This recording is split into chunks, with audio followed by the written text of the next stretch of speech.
어느 마을에 한 젊은이가 있었습니다.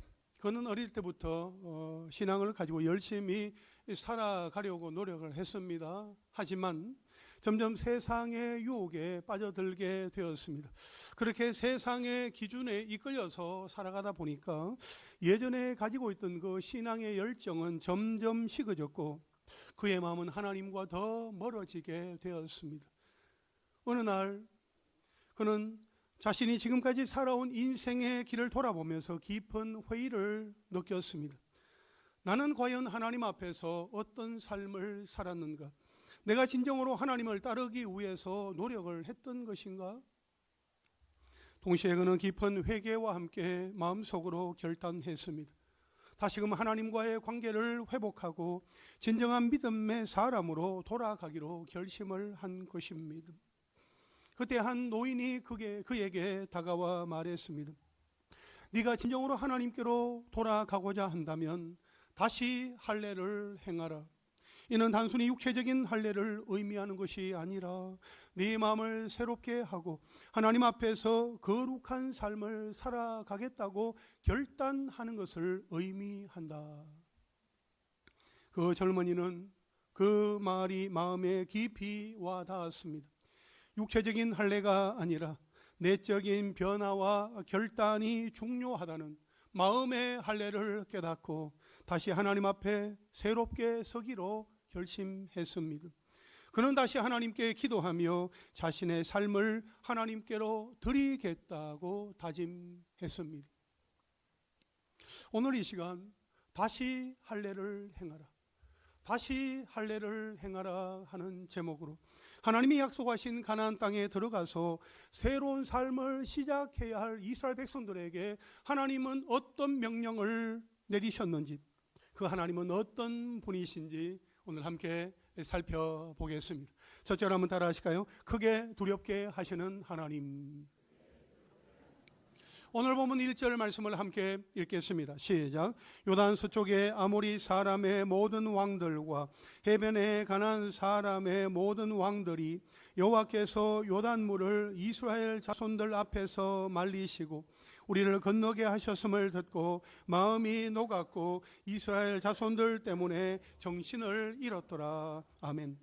하나님이 요단물을 말리시고 이스라엘 백성들을 건너게 하셨다 하는 소식은 아모리 사람들과 가나안 사람들을 두려움에 사로잡히게 했습니다. 여기서 아모리 사람과 가나안 사람은 요단강 서쪽에 거주했던 모든 가나안 족속을 대표적으로 지칭한 말이라 할 수 있습니다. 아모리 사람은 주로 산지에 거주하였고 가나안 사람은 주로 지중해 해변 평지에 살았기 때문입니다. 특히 아모리 사람은 신장이 장대하여서 가데아 바네아에서 40일 정탐을 마치고 돌아와서 백성들 앞에서 부정적인 보고를 했던 그 10명의 정탐꾼들의 그 말을 듣고 백성들을 두려움에 떨게 했으며 가나안 땅을 차지할 수 없다는 그 부정적인 생각을 갖게 했었던 적이 있습니다. 그런데 이제는 그 전세가 역전되어서 아모리 사람의 모든 왕들과 가나안 사람의 모든 왕들이 하나님의 권능과 큰 기적에 대한 소문을 듣고 마음이 녹고 정신을 잃었더라고 말씀을 하고 있습니다. 이것을 보면 기생 라합이 두 정탐꾼에게 말했던 내용이 결코 거짓이 아니었다는 것을 우리는 알 수 있습니다. 여러분, 하나님께서 함께 하신다 하는 것을 알게 되면 누구나 두려워하게 되어 있습니다. 아모리 사람과 가나안 사람이 아무리 용맹하고 힘이 강하고 센 자들이라 할지라도 홍해를 육지와 같이 가르셨을 뿐만 아니라 당시 세계 최강국이었던 애굽의 군대를 수장시켰으며 아모리 사람의 두 왕을 제거하고 흐르던 요단의 강물을 멈추게 하신 하나님 앞에서 크게 두려워하지 않을 수 없었습니다. 그래서 1절 마지막에 보면 마음이 녹았고 이스라엘 자손들 때문에 정신을 잃었더라 했습니다. 마음이 녹았다고 했습니다. 사람이 너무 놀라면 말이죠, 마음을 추스를 수가 없게 됩니다. 가나안 사람들은 너무 놀라고 두려워서 정신을 잃었다는 것입니다. 그동안 하나님이 행하신 기적으로 인하여 매우 큰 심적 고통을 느끼던 가나안 족속들이 이스라엘 백성들이 요단을 건넌 사건 이후에는 두려움에 빠진 나머지 아주 절망적인 상태에 처해 있었음을 알게 합니다. 이스라엘과 그들의 하나님에 대한 소문을 듣고 기력을 잃었습니다. 이 상에서 알 수 있는 것처럼 비록 이스라엘 군대들, 이스라엘 백성들의 군대는 약할지라도 권능의 하나님께서 그들과 함께 하실 때, 권능의 하나님께서 그들과 함께 하실 때 이방 나라들은 모두 다 두려워할 수밖에 없는 것입니다. 여러분, 그리스도인의 존재 목적은 예수 그리스도를 드러내고 들려줌으로써 하나님의 나라의 그 위험 앞에 세상이 정신을 잃게 하는 것입니다. 우리의 존재 목적은 우리의 힘을 키우는 것이 아니라 크신 하나님을 드러내는 것입니다. 우리는 비록 약하지만 우리와 함께 하시는 크신 하나님의 능력은 가히 절대적입니다. 그 하나님을 드러낼 때 우리는 두려워할 필요가 없습니다. 또한 우리가 믿음의 선한 싸움을 싸우는 동안에도 그 어떤 대적도 두려워할 필요가 없습니다. 왜냐하면 이미 모든 싸움을 이기신 예수님의 이름으로 나아갈 때에 반드시 승리하기 때문입니다. 아멘이십니까? 예수님께서 이미 세상을 향하여, 세상에 대하여 세상 안에서 승리하셨기 때문에 우리는 예수님의 이름으로 나아가기만 하면 승리하게 된다 하는 것입니다.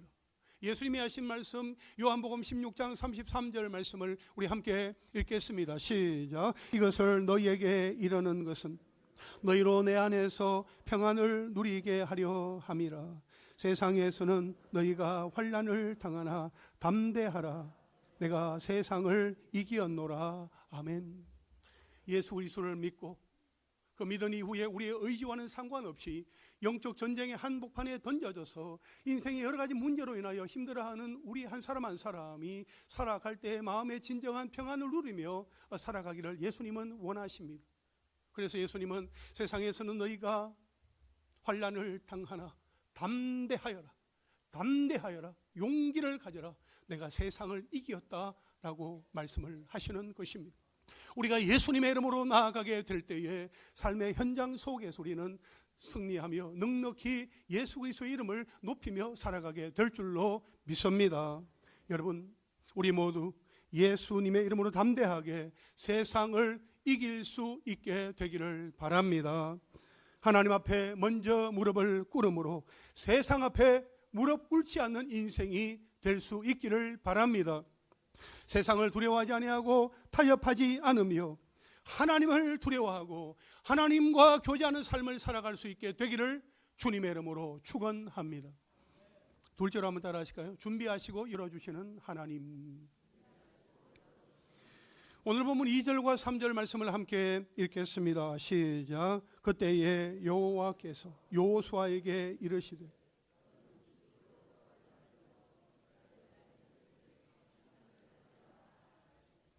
여호수아가 부싯돌로 칼을 만들어 할례산에서 이스라엘 자손들에게 할례를 행하니라. 아멘. 이스라엘 백성들이 요단을 건넌 후에 하나님은 이스라엘 백성들에게 도무지 이해가 되지 않는 순종을 요구하셨습니다.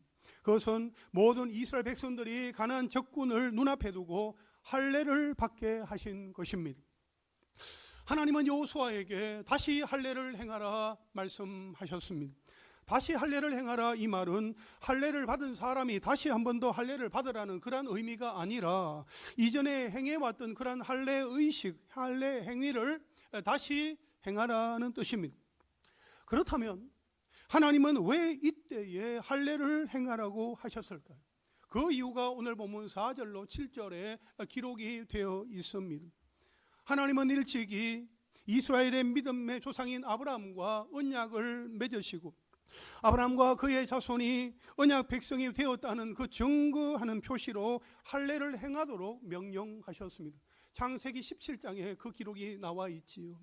따라서 하나님께 속한 모든 사람들은 반드시 할례를 행하여서 언약 백성의 표를 가져야만 했습니다.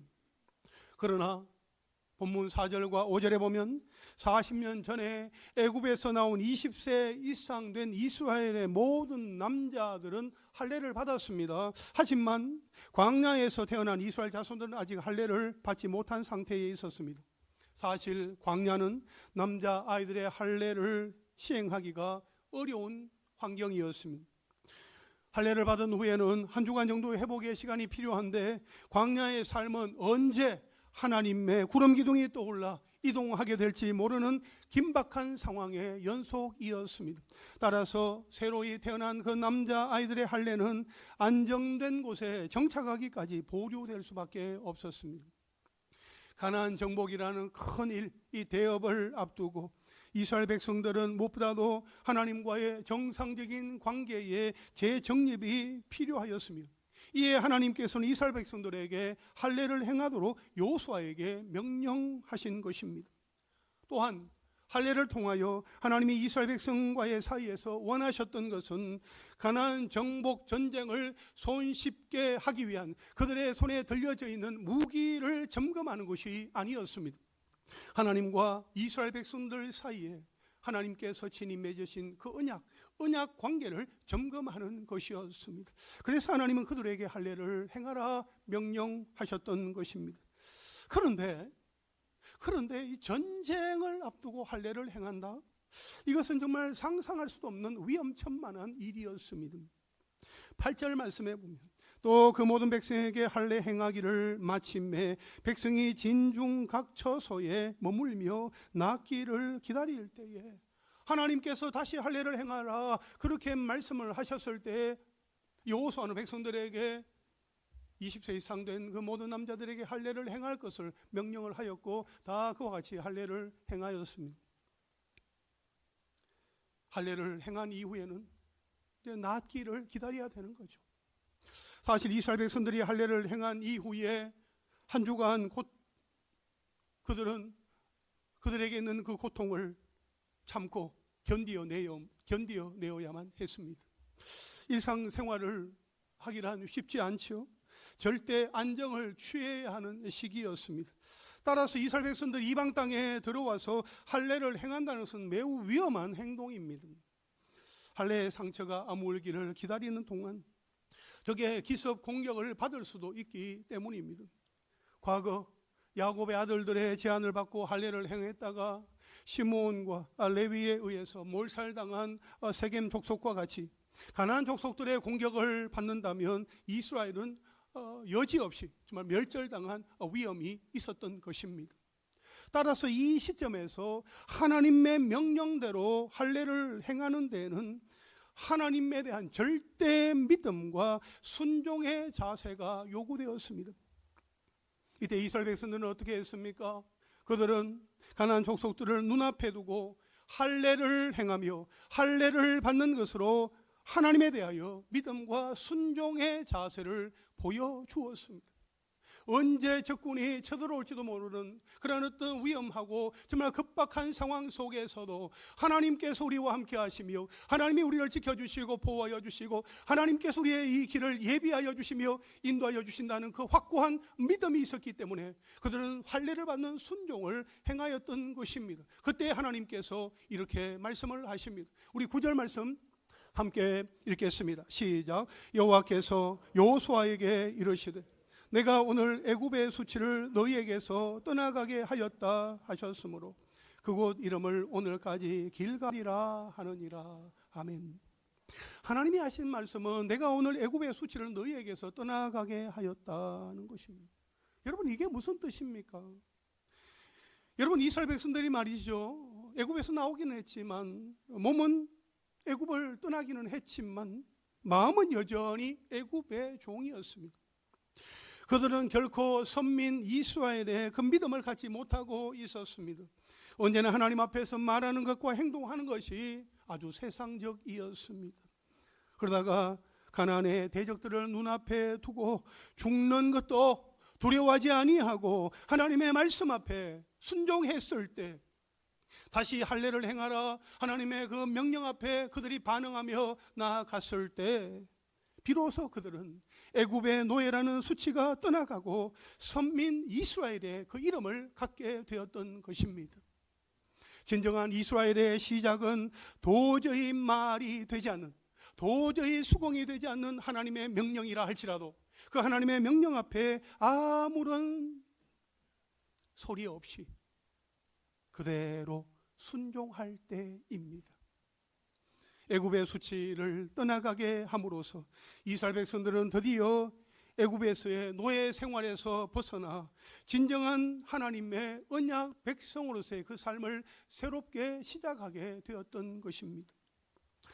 여러분, 우리에게 지난날의 모든 부끄러움과 실수와 수치가 확실하게 해결되는 때는 언제입니까?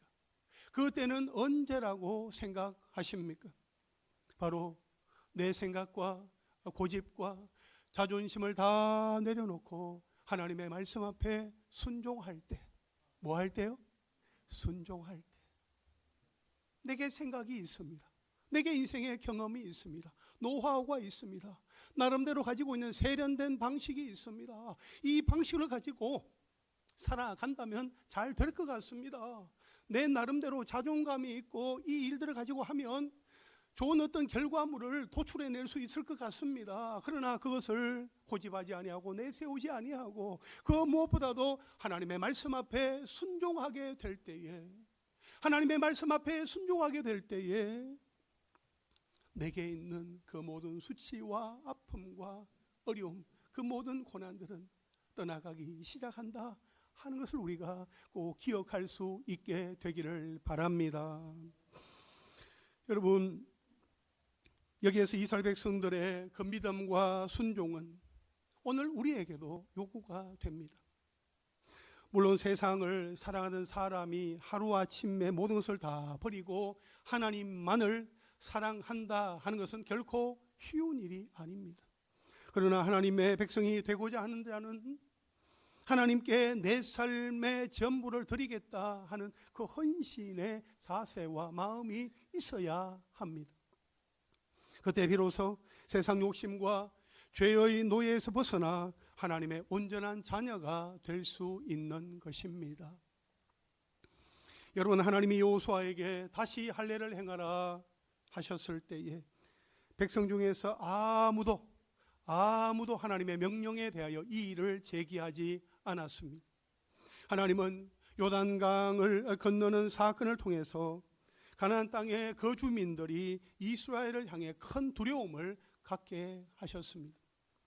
곧 그들로 하여금 이스라엘을 대항해 싸울 그 전의를 아주 상실하게 하심으로써 이스라엘 백성에게 할례를 시행할 수 있는 그 여건, 그러한 어떤 시간을 마련해 주셨던 것이었습니다. 이처럼 하나님께서 준비하시고 열어주시는 그 환경을 우리는 성경에서 보게 됩니다.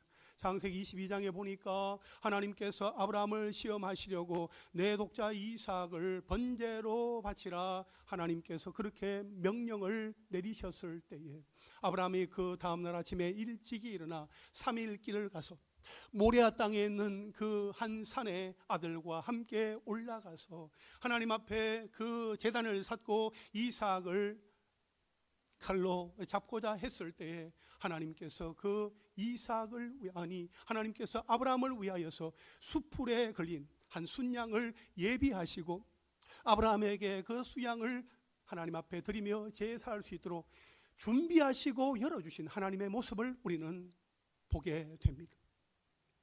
출애굽기 14장에서 이스라엘 백성들이 앞에는 홍해, 뒤에는 바로의 군대가 달려오고 있어서 진퇴양난에 빠지게 되었을 때에 하나님은 그들을 위하여서 홍해 바닥에 길을 예비해 놓으셨고 그들을 위해서 열어주셨습니다. 여러분, 일상에서 하나님이 준비하시고 열어주시는 그 경험이 필요하지 않습니까? 재정의 문제, 건강의 문제, 소통의 문제로 사방이 가로막혀 있다고 생각될 때가 있지 않습니까? 그럴 때 우리가 할 수 있는 것은 하나님의 선한 인도하심을 기대하며 하나님만을 바라보는 것입니다. 여러분, 혹시 넘어져 있습니까? 혹시 쓰러져 있습니까? 일어날 힘조차 없으십니까? 염려하지 마십시오. 하나님께서 붙잡아 주시고 일으켜 세워 주십니다. 하나님은 우리 믿는 자들이 그 넘어진 상태로 그냥 머물러 주저앉아 있는 것을 허락하지 아니하십니다. 잠언 24장 16절 말씀에 보면 대저 의인은 7번 넘어질지라도 다시 일어나려니와 악인은 재앙으로 말미암아 엎드러지느니라 말씀하고 있습니다.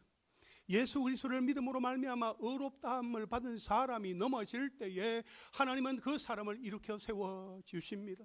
7번 넘어진다 할지라도 다시금 8번째 일으켜 세워 주십니다.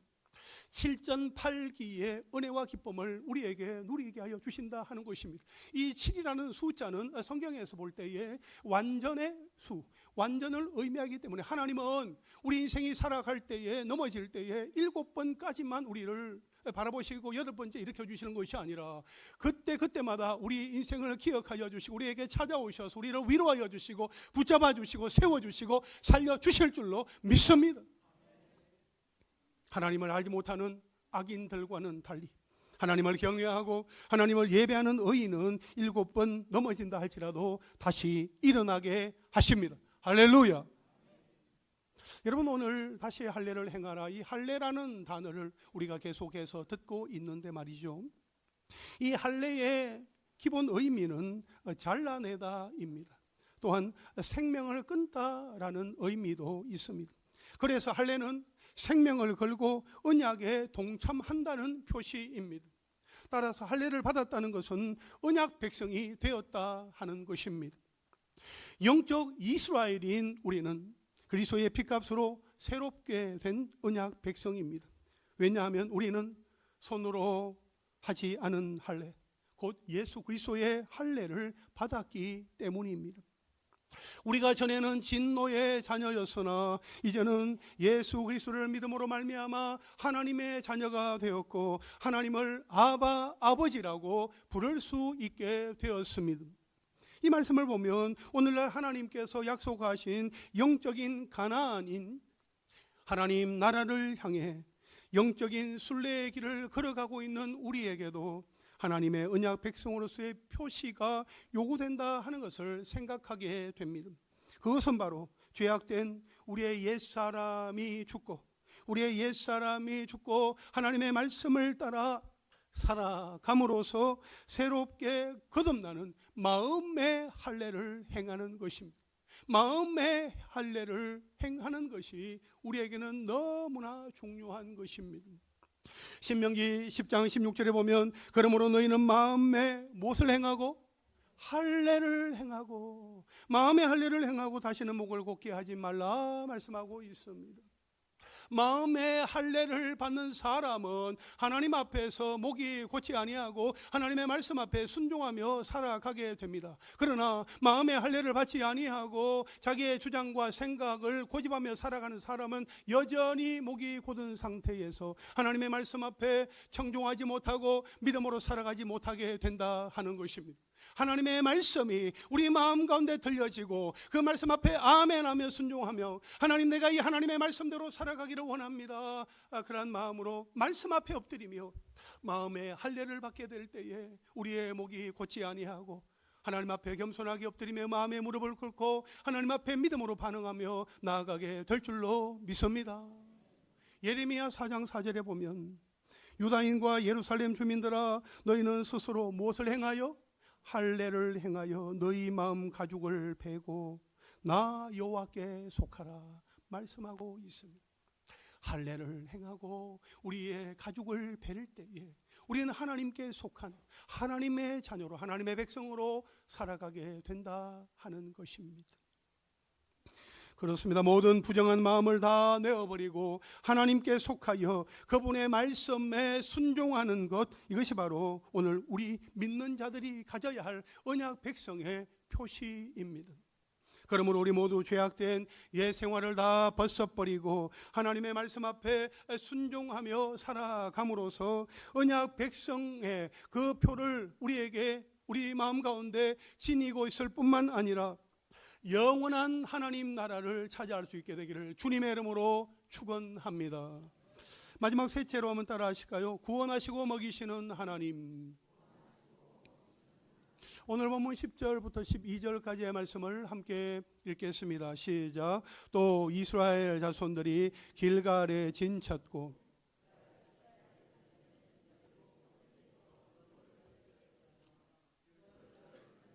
그 땅에 소산물을 먹되 그날에 무교병과 볶은 곡식을 먹었더라. 또 그 땅에 소산물을 먹은 다음 날에 만나가 그쳤으니 이스라엘 사람들이 다시는 만나를 얻지 못하였고 그 해에 가나안 땅에 소출을 먹었더라. 아멘. 길갈에 진을 친 이스라엘 백성들이 할례를 행하였고 1월 14일에 유월절을 지키게 되었습니다. 유월절은 이스라엘 백성들이 애굽에서 나오기 직전에 어린 양을 잡아서 그 피를 자신들이 살고 있던 집에 좌우 문설주와 임방에 바르게 되었을 때에 죽음의 사자가 넘어감으로써 장자 죽음 재앙으로부터 보호를 받고 구원해 주신 것을 기념하기 위해서 제정된 절기입니다.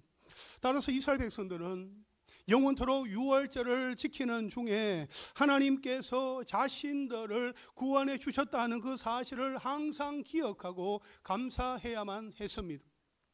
그럼에도 불구하고 이스라엘 백성들은 지난 40년간의 어떤 광야 여정 동안 유월절을 지키지 못했습니다.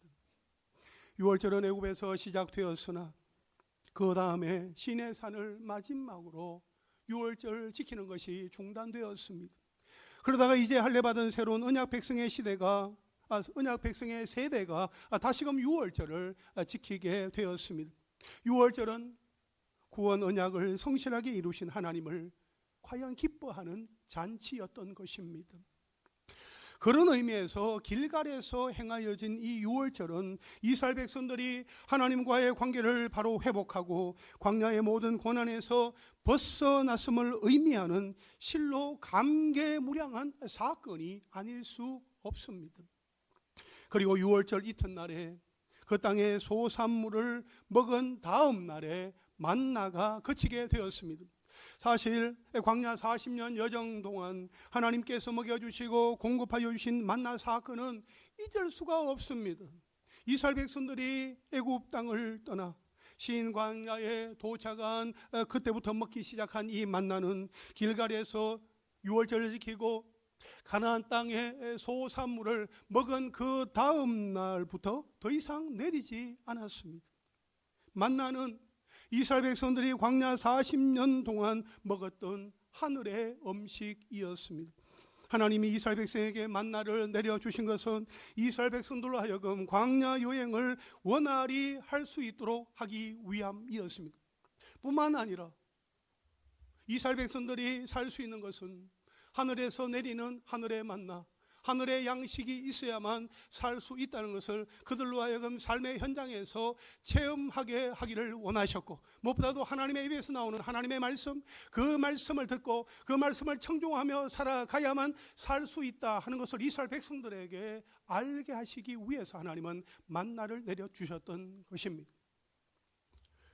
당시 이스라엘 백성들은 출애굽한 지 약 한 달 반이 되었고 애굽에서 챙겨온 그 양식도 이제 바닥이 났습니다. 그들은 배고픔을 참지 못하여서 모세에게 원망을 쏟아내었습니다. 그러자 하나님은 이스라엘 백성들에게 그 다음 날부터 그들의 조상들도 그들도 보지도 먹어보지도 못했던 하늘의 양식 만나를 내려주셨던 것입니다. 그리고 하나님은 광야 40년 후에 이스라엘 백성들이 가나안 땅에 들어가서 그 땅의 소산물을 먹게 되었을 때에 더 이상 하늘에서 만나를 내리지 아니하시고 중단하셨던 것입니다. 왜냐하면 사람이 사는 땅에 소산물을 먹게 된 이스라엘 백성에게는 더 이상 초자연적인 방법으로 하늘의 양식을 내려줄 필요가 없게 되었기 때문입니다. 이스라엘 백성들이 자연적인 방법으로 먹을 것을 구하게 되자 하나님은 이스라엘 백성들에게 베푸셨던 초자연적인 방식을 거두신 것입니다. 하나님은 때로는 자연적인 방법으로, 때로는 초자연적인 방법으로 그분의 백성에게 일용할 양식을 공급해 주십니다. 광야길을 지나가던 이스라엘 백성들에게 일용할 양식을 내려주셨던 하나님은 오늘 이 시대에 인생의 광야길을 살아가고 있는 우리에게도 하늘의 양식을, 일용할 양식을 우리에게 허락하여 주십니다. 하나님은 우리를 잊지 아니하시고 그때마다 가장 좋은 것으로, 필요한 것으로 우리에게 꼴을 먹여주신다 하는 그 사실을 신뢰하는 사람들은 예수님이 하신 그 말씀을 마음 가운데 잘 새겨야 할 것입니다. 마태복음 6장 31절부터 33절까지의 말씀을 우리 함께 읽겠습니다. 시작. 그러므로 염려하여 이르기를 무엇을 먹을까, 무엇을 마실까, 무엇을 입을까 하지 말라. 이는 다 이방인들이 구하는 것이라. 너희 하늘 아버지께서 이 모든 것이 너희에게 있어야 할 줄을 아시느니라. 그런즉 너희는 먼저 그의 나라와 그의 의를 구하라. 그리하면 이 모든 것을 너희에게 더하시리라. 아멘. 예수님이 말씀하셨습니다. 너희 마음 가운데 염려하여 이르기를 무엇을 먹을까, 무엇을 마실까, 무엇을 입을까 하지 말라. 여러분, 염려라는 단어의 뜻은 말이죠, 그 여러 가지 생각이 마음 가운데 있어서 마음이 나뉘어진 상태를 말하는 것입니다. 여러 가지 생각들이 내 속에 차 있으니까 이 마음이 온전히 하나가 될 수 없는 것입니다. 마음이 분산되어 있으니까 하나님께 집중하지 못하는 것입니다. 그러다 보니까 근심과 걱정과 염려가 일어나게 되는 것입니다. 무엇을 먹을까, 마실까, 입을까 그렇게 말하는 것은 이방인들이 구하는 것이다. 우리 믿는 자들은 그 차원을 뛰어넘어서 하나님의 나라와 의를 먼저 구하게 될 때에 하나님께서 우리에게 필요한 것, 먹을 것과 마실 것과 입을 것을 허락하여 주신다 하는 것입니다. 그 믿음이 우리에게 있어야만 하는 것입니다. 우리가 일상을 살아갈 때에 정말 하나님께서 내 삶 가운데 임재하시고 내 마음 가운데 좌정하시고 내 삶을 주장하여 주시고 나를 다스려 주시며 하나님의 뜻이 하늘에서 이루어진 것 같이 땅에서도 나의 삶의 현장에서, 가정에서, 일터에서, 교회에서, 목장에서, 내가 가는 곳곳에서 이루어지기를 갈망하면서 하나님을 구하고 하나님의 나라가 더욱더 확장되어지기를 원한다면 하나님은 우리의 기도를 들으시고 그 기도 가운데 역사하시며 우리의 삶의 현장 가운데 필요한 것을 그때마다 돕는 자들을 통하여 천사들을 보내어 주시면서 우리에게 먹게 하시고 마시게 하시며 입게 하여 주실 줄로 믿습니다. 하나님께서 선택하신 하나님의 백성들을 하나님은 결코 그냥 내버려 두시지 않습니다. 그때마다 가장 필요한 것을 공급하여 주시는 하나님을 경험하며 살아가는 우리가 될 수 있기를 간절히 소망합니다. 여러분, 혹시 나는 무엇을 먹을까, 무엇을 마실까, 무엇을 입을까 염려하고 있지 않습니까? 나의 생각하는 것보다 더욱 이루시는 하나님, 나의 기도하는 것보다 넘치도록 응답하시는 하나님, 차고온대로 넘치도록 공급하여 주시는 그 하나님을 신뢰함으로 먼저 하나님의 나라와 의를 구하고 있습니까?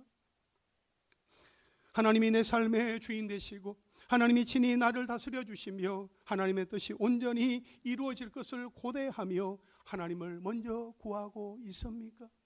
우리가 일상에서 살아가는 동안에 무엇을, 누구를 구해야 할 것인지 성경이 우리에게 말씀하고 있는데 우리가 이 말씀을 꼭 기억하고 이 말씀대로 살아가는 은혜가 있게 되기를 간절히 바랍니다. 사랑하는 여러분, 우리를 죄에서 구원하여 주신 하나님은 그 어떤 순간에도 우리를 기억하시고 먹여주시고 입혀주십니다.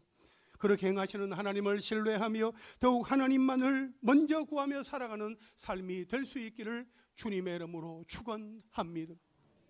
이제 말씀을 정리하겠습니다. 하나님께서 여호수아에게 다시 할례를 행하라 말씀하셨습니다. 여호수아는 백성들에게 하나님의 명령을 그대로 전달하면서 그 길갈에서 하나님이 원하시는 할례를 행하며 우리는 하나님의 백성입니다. 하나님의 언약의 백성입니다. 하나님 우리의 길을 인도하여 주십시오. 그러한 거룩한 의식을 그들이 하나님 앞에 치르게 되었고 그들이 유월절을 지킬 때에 그 땅에서 나는 소산물을 먹으면서 만나가 그치게 되는 놀라운 하나님의 역사를 우리는 보게 되었습니다. 오늘 우리가 이 말씀을 대하면서 우리가 마음 가운데 새겨야 할 것은 마음의 할례입니다. 하나님은 우리의 마음이 하나님 앞에 정결하게 되기를, 거룩하게 되기를, 새롭게 되기를 원하십니다. 그 방법은 하나님의 말씀이 우리 가운데 들려지고 하나님의 말씀을 우리가 붙들고 그 말씀 앞에 아멘 순종하며 나아갈 때에 하나님의 성령께서 우리 가운데 역사하여 주심으로 말미암아 우리의 심령이 굳은 땅이 되지 아니하고 우리의 마음이 부드러운 밭이 되어서 하나님의 말씀을 듣고 그 말씀 앞에 순종하며 나아갈 때에 그 마음의 할례가 하나님을 기쁘시게 하고 하나님 앞에 모든 영광을 올려드리게 될 줄로 믿습니다. 마음의 할례를 행함으로 하나님이 기뻐하시고 하나님이 원하시는 그러한 삶을 살아가는 우리 모두가 될 수 있기를 주님의 이름으로 축원합니다. 우리 함께 찬양 올려드리겠습니다. 피난처 되시는 주 예수, 우리 함께 찬양하고 기도하겠습니다.